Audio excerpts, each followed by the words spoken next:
এই তুমি বের হইতেছো? হ্যাঁ। এই শোনো না, আজকে একটু তাড়াতাড়ি বাসায় এসো। কেন? আমার বাপের বাড়ি থেকে লোক আসবে। আচ্ছা, তোমার বাপের বাড়ির লোকজনদের কি খায় কোনো কাজ নাই? হ্যাঁ, দুদিন পর পর চলে আসে। হ্যাঁ, তা কে আসতেছে? আমার বোন। ও তাই না? আজকে যেন কি বার? শনিবার। তুমি জানো না শনিবার আমার অফিস বন্ধ থাকে? হ্যাঁ। আচ্ছা, এক কাজ করি, আমি একটু বাজারে যাই, বুঝছো? তোমার বোন কি কি খেতে পছন্দ করে সেগুলো নিয়ে আসি। তা নাহলে তো বলবে আমি আসলাম, ভাইয়া কোনো কিছু খাওয়াইলো না। শোনো, এত আদিক খেতার না কোনো দরকার নাই। তুমি বাসা থেকে বের হইতেছিলা যেমন, তেমন ভদ্রলোকের মতো বের হও।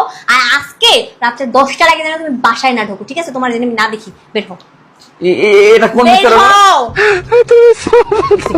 শোনো, আমি বাজারে যাই, বুঝছো? দরকার নেই, লাগবে না। বের হও, তুমি বের হও। যাও। থাক, আজকে যাবো না আমি। তাহলে ঘরের মধ্যে আটকায় থাকো।